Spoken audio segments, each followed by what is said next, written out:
guys, nagluto tayo ng asiman ko na paa ng tupa. Karnero, di ba? Lamb. So, pinalambot ko lang. Tingnan nyo guys, rich in collagen. Puro skin, di ba? Sarap yun. So, aasiman ko lang siya. So, lagyan ko ng sili para may mabango.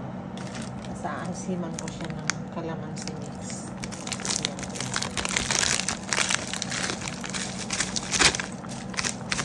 Masarap.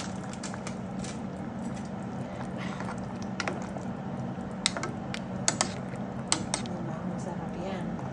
Parang pulutan. Tignan natin. Sarap. Kasi nagluto yung bayaw kung sarap-sarap. Kaya sabi ko magluluto ulit ako. Tingnan nyo.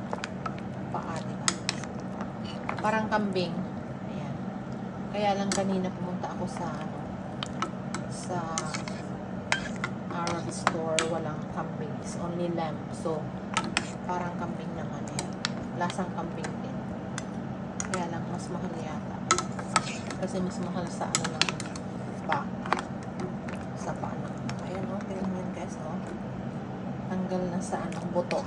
Natanggal. Diba? Sarap. Okay guys, thank you for watching. Please subscribe my channel. Thank you.